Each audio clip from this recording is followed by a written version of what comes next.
Hello students, मैं अंकित मलिक स्वागत करता हूं आप सभी का अपने यूट्यूब चैनल पर। और उम्मीद करता हूं कि आप सभी स्वस्थ होंगे और मस्त होंगे। चलिए भाई, क्वेश्चन देखते हैं कहां तक के क्वेश्चन हमने कंप्लीट कर लिए थे। तो इक्वेशन आपकी क्वेश्चन नंबर आपका 2 कंप्लीट हो चुका था भाई। एक्सरसाइज 3.2 चल रही है आपकी और आपका क्वेश्चन नंबर 2 कंप्लीट हो चुका है। और ये जो हम सिलेबस पढ़ रहे हैं, ये हम न्यू सिलेबस के अकॉर्डिंग पढ़ रहे हैं। जो पुरानी किताब थी उसमें एक्स्ट्रा कुछ एक्सरसाइज थी आपकी, लेकिन जो आपकी नई किताब है उसमें कुछ सिलेबस आपका कट कर दिया गया है।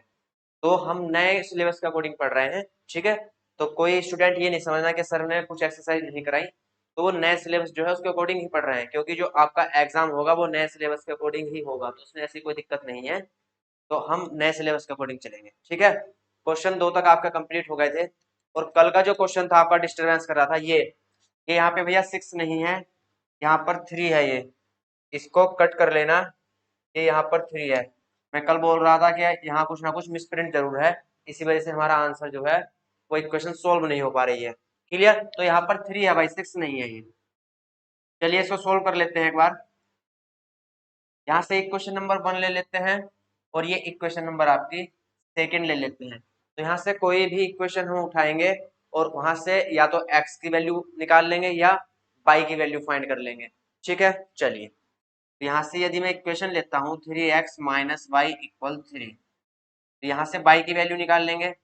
y की वैल्यू आपकी आ जाएगी 3x माइनस 3। 3 प्लस का है इधर जाएगा, माइनस का हो जाएगा, और y माइनस का है इधर जाएगा, प्लस का हो जाएगा।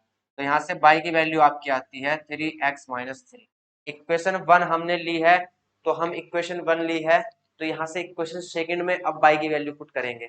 अब देखिए y की वैल्यू क्या है, ये देखिए y की वैल्यू आपकी है 3x माइनस 3। तो यहाँ से y की वैल्यू इक्वेशन सेकंड में पुट कर लेंगे।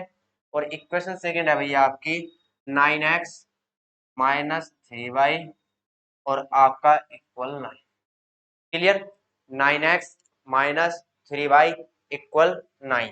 तो यहाँ से 9x माइनस 3 और y के प्लेस पर हम क्या रखेंगे, 3x माइनस 3। तो यहाँ से 3x माइनस 3 इक्वल 9। तो यहाँ से 9x माइनस 3, 3 जा 9 होगा, तो 9x हो जाएगा। फिर देखिए माइनस और माइनस, यहाँ साइन देखेंगे, माइनस और माइनस आपका प्लस हो जाएगा भाई। तो माइनस और माइनस प्लस हो जाएगा, और 3 3 जा 9, तो यहाँ से प्लस के 9 होंगे और इक्वल 9। क्लियर? यहाँ तो कोई समस्या नहीं होनी चाहिए। चलिए अब देखते हैं क्या होता है। प्लस के 9x हैं और माइनस के 9x हैं, तो प्लस के 9x आपके माइनस के 9x से कट जाएंगे। तो यहाँ से क्या बचेगा, 9 इक्वल 9। 9 इक्वल 9, क्या 9 9 के इक्वल होता है? बिल्कुल होता है। तो यहाँ लिखेंगे this is a true fact. कल जो हम सोल्व कर रहे थे तो हमारा 9 इक्वल 9 नहीं आ रहा था, यहाँ शायद 9 था और इधर 6 था, तो आपस में कांस्टेंट वैल्यू इक्वल नहीं आ रही थी, तो वो मिसप्रिंट की वजह से था। यहाँ 6 की जगह क्या है, हमारा 3 है। तो 9 इक्वल 9 आया है, तो यहाँ से x की वैल्यू क्या हो गई, कट हो गई। तो क्या बोलेंगे, this is a true fact. ये एक सत्य बात है भाई, this is a true fact, बिल्कुल सत्य बात है। जब ये सत्य बात है, तो जब ऐसी कंडीशन आती है x से x कट जाए या y से y कट जाए, सिर्फ कांस्टेंट बचे, तो इस कंडीशन में जो इक्वेशन होती है वो बहुत सारे सॉल्यूशन रखती हैं।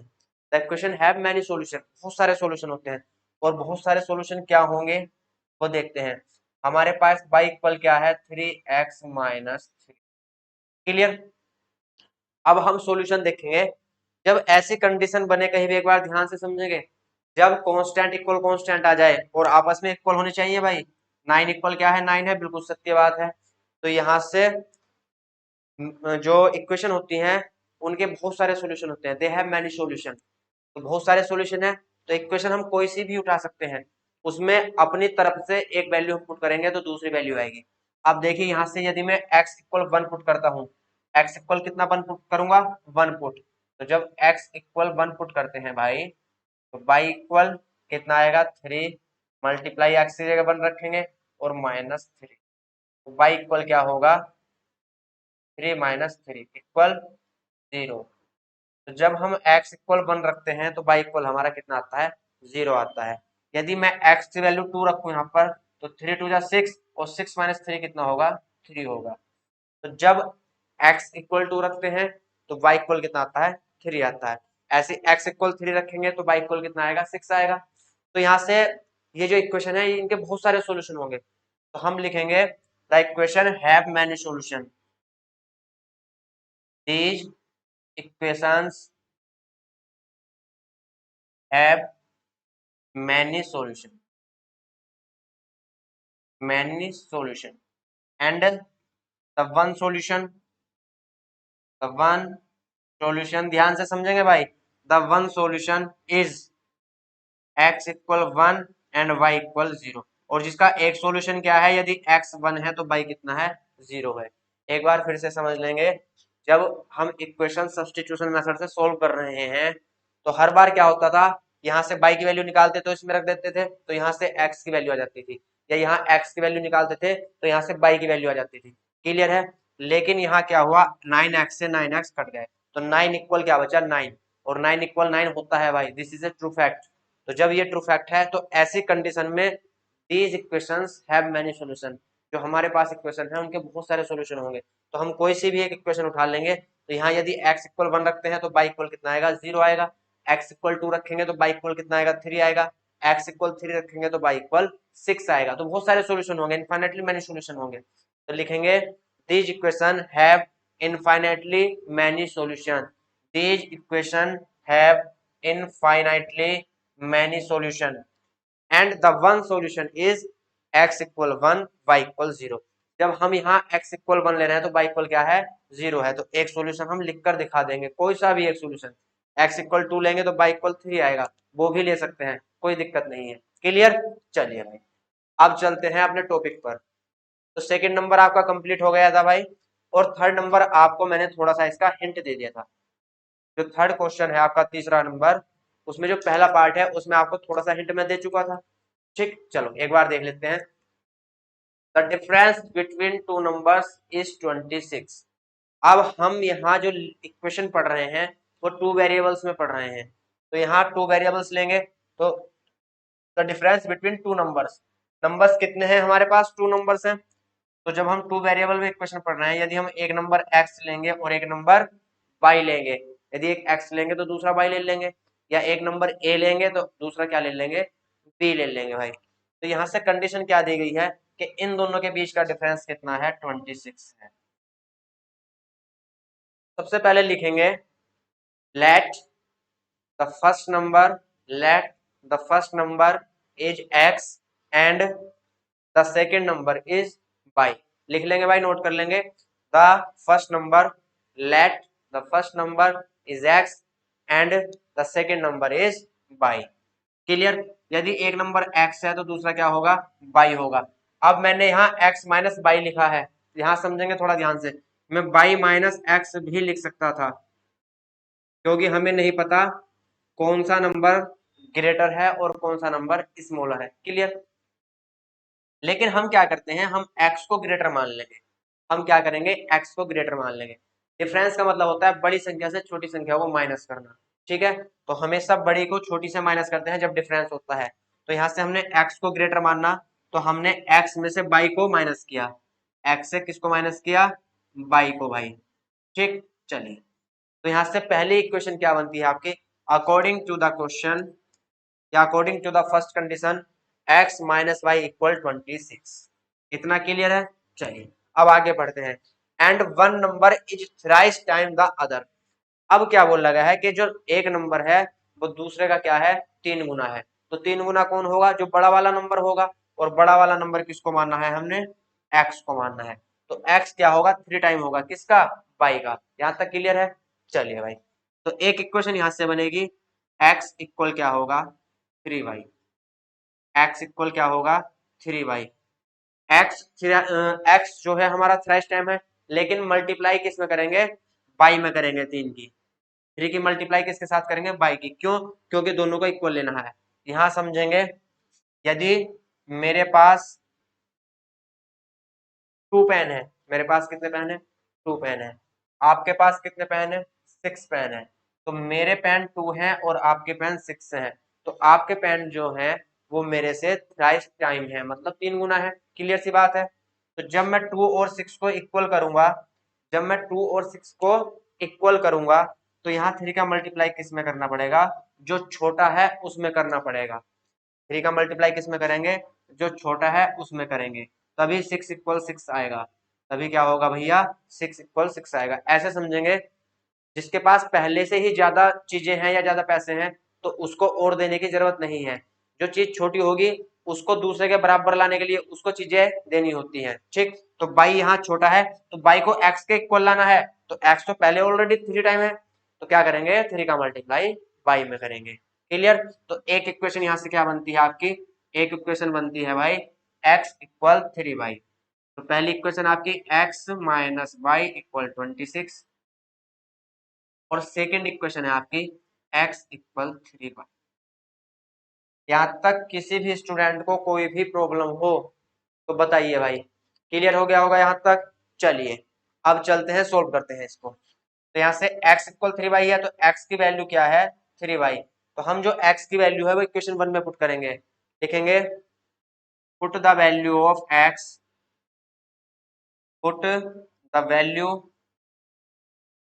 Of x from equation second in equation first.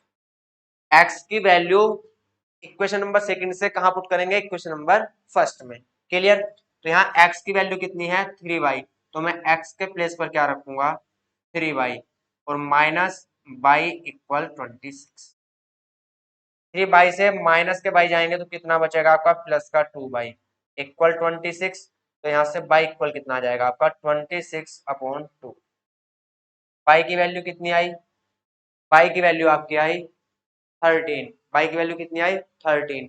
और x क्या है, बाई का ट्रिपल है, x जो है वो बाई का ट्रिपल है, तो भैया x की वैल्यू कितनी आएगी, x 3 बाई के इक्वल है, तो x आएगा 3 मल्टीप्लाई बाई की वैल्यू कितनी है 13, x इक्वल आपका आएगा 39।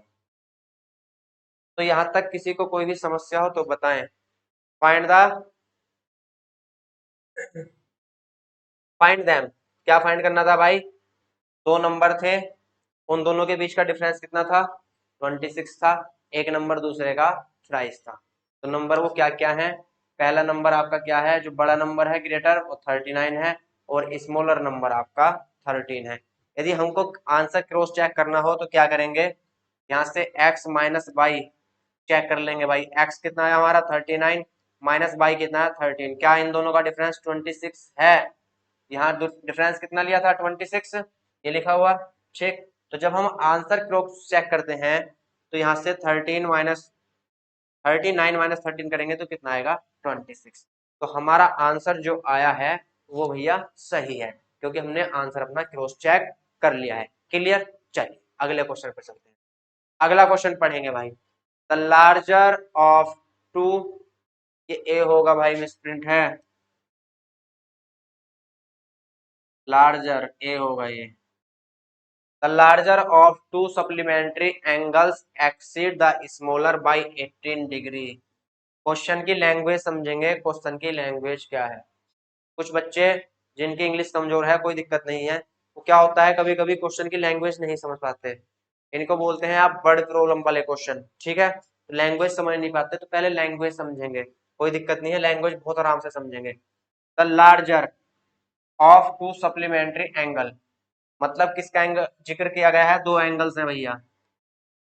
कितने एंगल्स हैं, टू एंगल्स हैं। और एंगल है कैसे, एंगल है कैसे आपके सप्लीमेंट्री। ठीक है, एंगल आपके भाई सप्लीमेंट्री है। तो ये तो पता होगा आपका एंगल होते क्या है। ठीक है, जैसे आपका ट्राइंगल है, या आपका रेक्टेंगल है, या आपका स्क्वायर है, या क्वाड्रिलेटरल है, कोई सी भी शेप उसमें एंगल होते हैं। ठीक, तो ये तो पता होगा एंगल क्या होते हैं, लेकिन सप्लीमेंट्री एंगल क्या होते हैं ये समझना जरूरी है। अब सप्लीमेंट्री जब भी लगता है किन्हीं दो एंगल्स के बीच में लगता है भाई, सप्लीमेंट्री का जब भी यूज होता है किन्हीं दो एंगल्स के बीच में होता है, between any two angles. Clear. तो यदि हमारा एक एंगल ए है और एक एंगल बी है, और वो कैसे हैं, सप्लीमेंट्री हैं, तो इसका सीधा सीधा मतलब होता है दोनों एंगल्स का सम कितना है 180। बस इतनी सी बात है। यदि एक एंगल हमारा फर्स्ट एंगल ए है एंड सेकंड एंगल बी है, तो सप्लीमेंट्री का मतलब क्या होता है कि दोनों एंगल्स का सम कितना है 180। The sum of both angles is 180। Supplementary का मतलब दोनों एंगल्स का सम कितना है 180। यदि यहां बोल देता कॉम्प्लीमेंट्री, कॉम्प्लीमेंट्री, तो कॉम्प्लीमेंट्री का मीन्स क्या होता है कि दोनों एंगल्स का सम 90 है। कॉम्प्लीमेंट्री एंगल का सम 90 लेंगे और सप्लीमेंट्री एंगल का सम 180 लेंगे। और सप्लीमेंट्री या कॉम्प्लीमेंट्री एक तरह से कंपेयर होती है, ठीक। तो जब भी होगा ये किन्हीं दो एंगल्स के बिटवीन होगा, ठीक। तीन एंगल्स की कंपेयर नहीं होगी। जब भी सप्लीमेंट्री या कॉम्प्लीमेंट्री बोलेगा तो दो एंगल्स के बीच ही होगा। तो यहाँ सप्लीमेंट्री बोला गया है, इसका मतलब दो एंगल हैं और दोनों का सम कितना है आपका 180 है। इक्वेशन 1 हो गई कंप्लीट, ठीक है। अब यहाँ क्या बोला गया समझिए, द लार्जर। अब जो मैं पढ़ रहा हूं उसको ध्यान देंगे। द लार्जर, इसको छोड़ देंगे जो पहले पढ़ाया है। पहले क्या पढ़ा है मैंने, ये इसको छोड़ देंगे भाई, ठीक। यहां से जब भी हम कोई क्वेश्चन वर्ड प्रॉब्लम का होता है उसको फैक्टर करके पढ़ते हैं, मतलब उसके टुकड़े करके पढ़ते हैं। यहाँ से पहले इतना पार्ट पढ़ा हमने। इतना पार्ट क्या है, टू सप्लीमेंट्री एंगल्स, दो एंगल्स हैं जो कैसे हैं सप्लीमेंट्री हैं। तो एक क्वेश्चन यहाँ से बन गई कि दोनों का सम कितना होगा 180 होगा। अब जितना पढ़ लिया उसको छोड़ देंगे भाई, जितना पढ़ लिया उसको छोड़ देंगे। क्लियर, चलिए इंग्लिश देखिए कितनी आसान हो जाएगी समझने के लिए। यहाँ से इसको क्या कर देंगे, जो हमने पढ़ लिया उसको छोड़ देंगे। अब इसको छोड़कर बाकी का पढ़ेंगे। The larger angle exceed the smaller by 18 degree. इसका मतलब क्या है कि जो बड़ा एंगल है वो छोटे से 18 अधिक है। जो बड़ा एंगल है वो छोटे से 18 क्या है, एक्सीड है। एक्सीड का मतलब बड़ा होता है, ठीक। तो जो बड़ा एंगल है वो छोटे से 18 अधिक है। एक्सीड का मतलब अधिक है, ठीक। साफ साफ लिखा हुआ है the larger exceeds the smaller by 18 degree. सीधा सीधा मतलब है कि जो बड़ा एंगल है वो छोटे से 18 अधिक है। या हम ये भी कह सकते हैं कि दोनों के बीच का डिफरेंस कितना है 18 है भाई।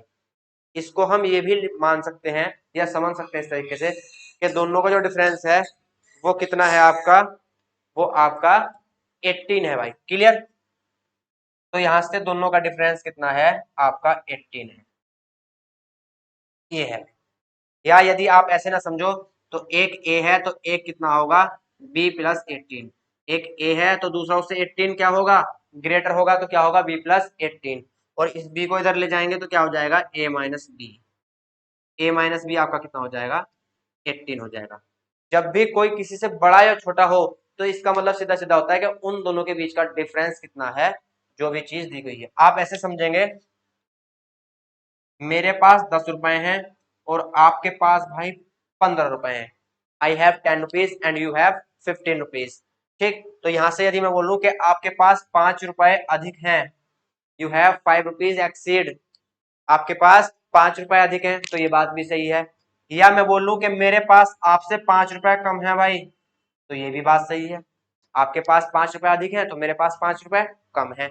या मैं ये भी बोल सकता हूं कि दोनों के बीच का डिफरेंस कितना है 5 रुपीज है। द डिफरेंस इज 5 रुपीज, ठीक। यहाँ से 10 है और 15 है तो दोनों के बीच का डिफरेंस कितना होगा 5 रुपीज होगा। तो तीनों ही चीजें यहाँ से क्या है, करेक्ट है, बिल्कुल सही है। तो यहाँ से हम बोल सकते हैं कि एक दूसरे से 18 अधिक है तो दूसरा पहले वाले से 18 कम होगा, बिल्कुल सही बात है। या दोनों के बीच का डिफरेंस 18 होगा। तो ये तीनों ही चीज आपकी क्या है, करेक्ट है भाई। तो यहाँ से एक इक्वेशन बनी आपकी ए प्लस बी इक्वल 180 और एक बनी ए माइनस बी इक्वल 18, ठीक है। तो यहाँ से दो इक्वेशन बनी भाई। पहला equation A plus B equal क्या होगा आपका 180 and second A minus B equal 80।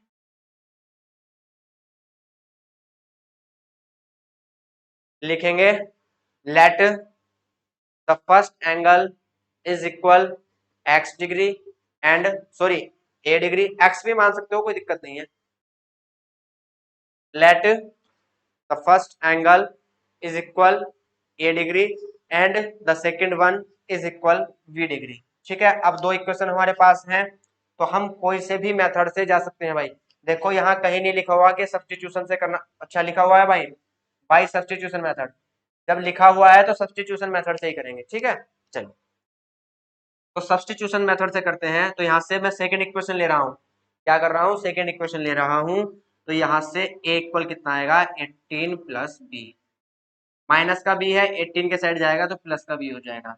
तो भैया ए की वैल्यू कितनी आई, 18 प्लस बी, यहाँ तक क्लियर। चलिए, अब ए की वैल्यू जो भी है उसको उठाकर कहाँ रख देंगे, इक्वेशन फर्स्ट में रख देंगे। इक्वेशन फर्स्ट है हमारे पास, इधर कर लेते हैं। इक्वेशन फर्स्ट है ए प्लस बी इक्वल 180, क्लियर।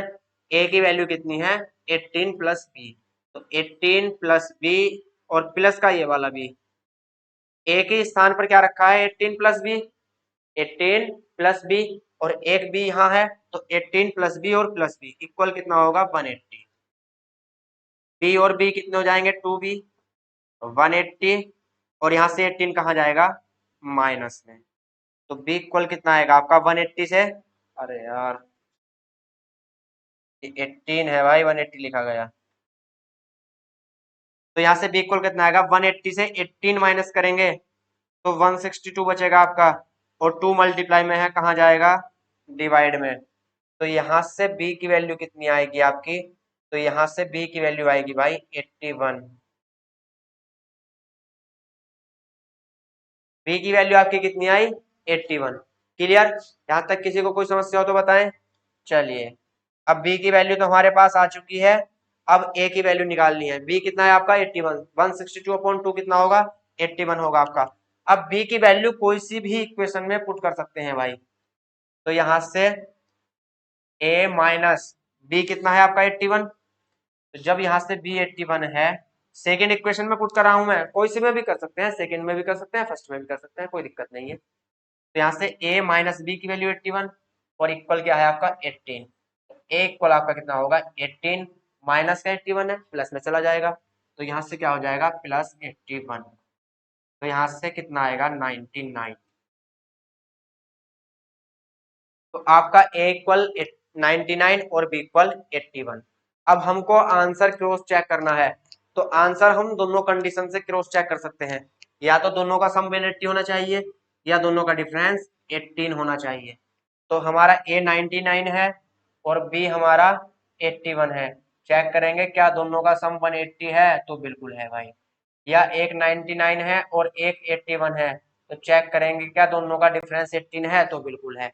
तो हम आंसर साथ के साथ क्रॉस चेक कर लेते हैं, क्योंकि एग्जाम में हमारे पास आंसर शीट तो होती नहीं है कि भाई इसका आंसर कौन सा सही है, तो वहां से हम आंसर क्रॉस चेक भी कर लेते हैं कभी। ठीक है, कोई दिक्कत नहीं। चलिए अगला क्वेश्चन देखते हैं।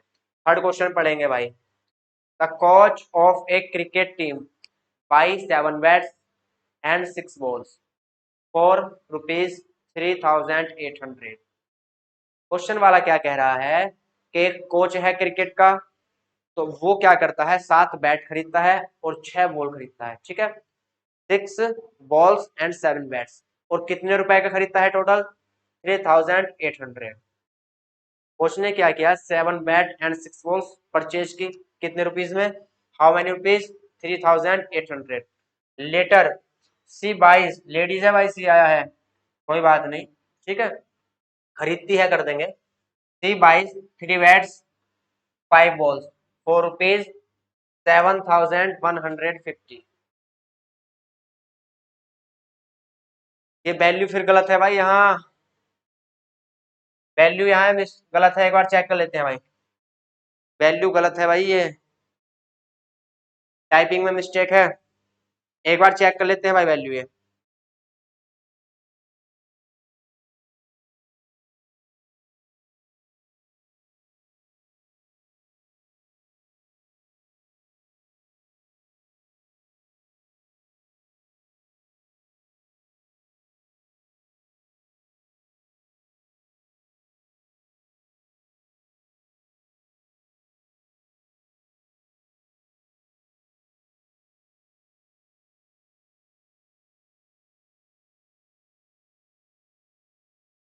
थर्ड का थर्ड है ना ये।